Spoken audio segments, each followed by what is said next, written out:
Ladies and gentlemen, welcome to another episode of Eric Lima Shenanigans of 1977. It's Saturday, and you know what that means.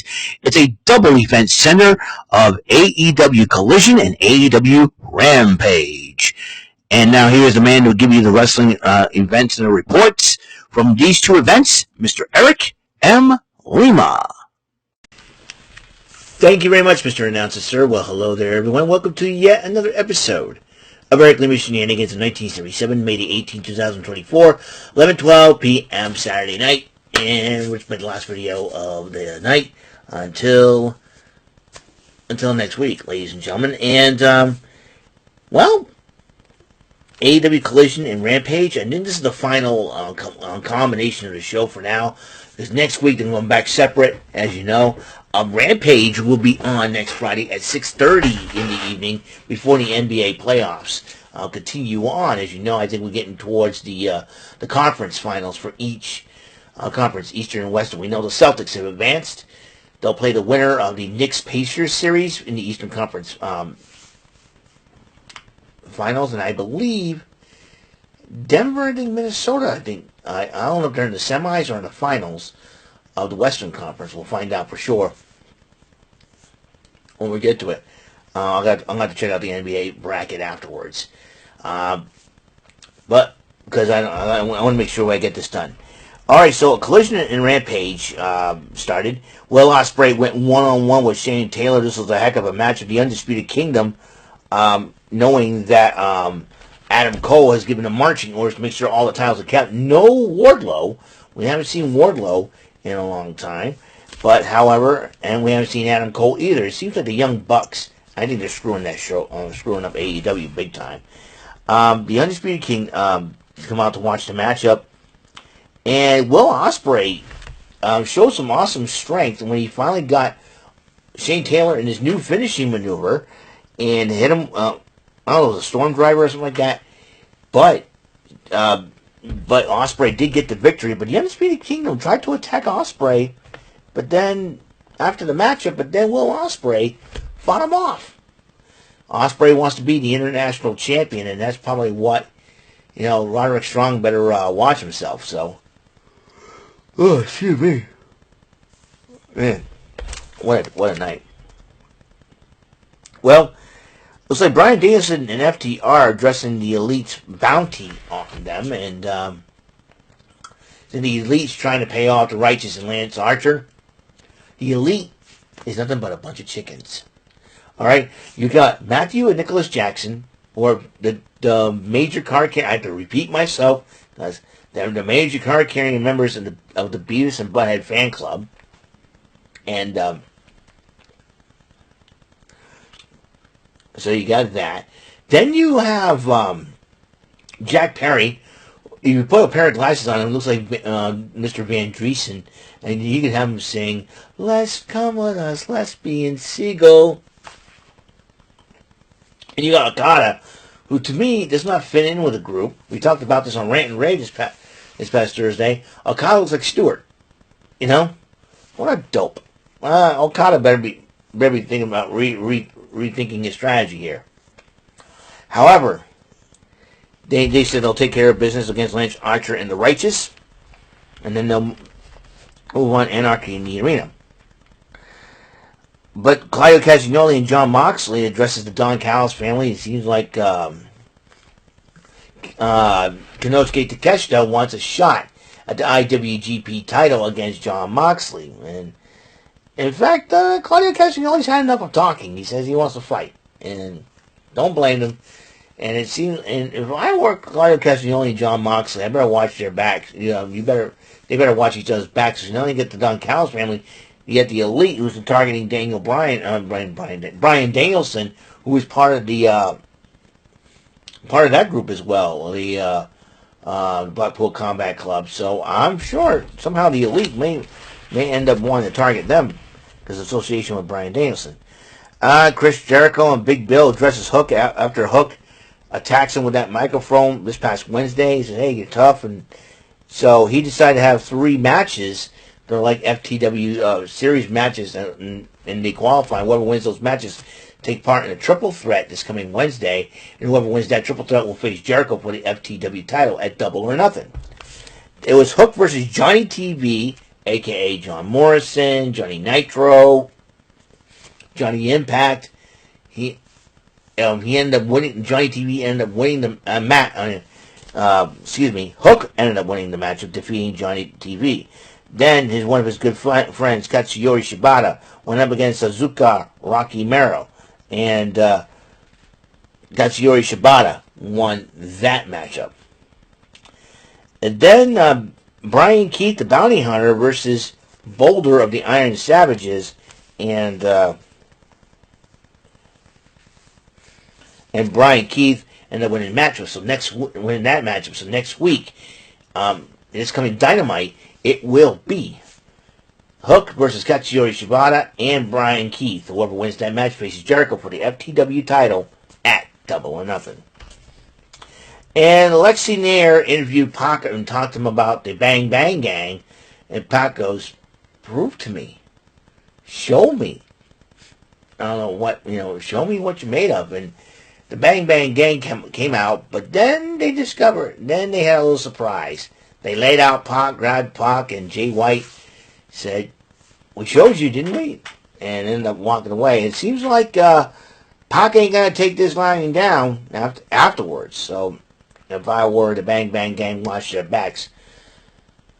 So who knows what the heck those three idiots are up to and whose side they're on. But they're the Undisputed Trios champions.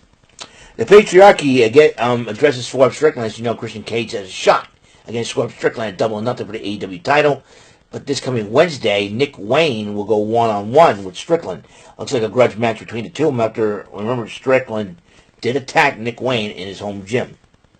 He said he can do it by himself. It's a battle of the Cassidys. Orange versus Isaiah. Orange with the C, Isaiah with the K.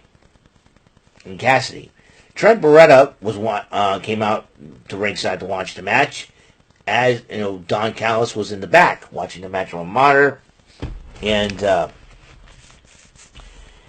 in the battle of the Cassidys, Orange Cassidy with the C ends up winning the matchup against Aya Cassidy with the K. And then Lexi Nair interviewed Barretta after the matchup. Barretta's running his mouth, saying so many mean things, and he issued a challenge to Orange Cassidy at Double or Nothing in a one-on-one matchup. But then Orange Cassidy decided to go punch him until that big security guy that helps out the private party Cheesecake holds him back for a reason. So you got that. Don't know what's up. Punches Barretta in the face. Meanwhile, Serena Deeb went one-on-one with Anna Jay. Serena Deeb, the professor of professional wrestling, preparing for her match against timeless Toni Storm for the AEW Women's World Championship. After the matchup, Luther decides to steal Deeb's flag after the matchup. Mariah May joining him and holding the flag, and then timeless Toni Storm comes out. She takes off her robe. She takes off her bra. She took off all her clothes. I kind of wish I would have saw what she looked like underneath, but too bad. But Toni Storm's a little crazy, but you know what? She's my kind of crazy. I like Toni Storm. Timeless Toni Storm. And then she wrapped herself around in Deeb's flag. She's trying to really, really get into the head of Serena Deeb. Doing a heck of a job for it, too. But, by the way, once again, Toni Storm and Harley Cameron are going to go at it, but this time around they'll be in a tag team matchup. Harley Cameron will have Saraya, and Toni Storm will have Mariah May. British and Australia. I love it. That'll be on Dynamite this coming Wednesday. Then, Serena Deeb decided, well, I'm going to chase you guys to the back, and they all ran off. Nick Wayne went up against Jack Cartwheel. Well, I kind of a wrestling name is Jack Cartwheel. I do cartwheels. I'm Jack. I do cartwheels. That's me. Hey! Whatever. Well, Nick Wayne won the match easily.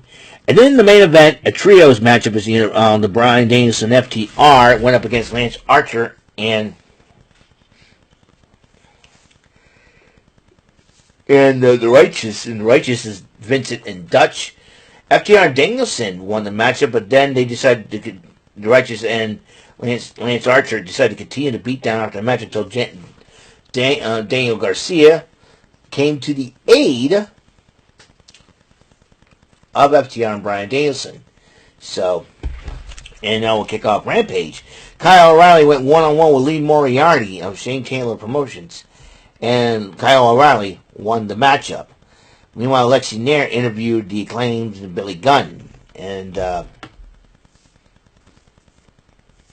it seems like they have a lot to say about the Young Bucks and everything else, and so Anthony Bowens goes one-on-one with Brian Cage later on in that matchup.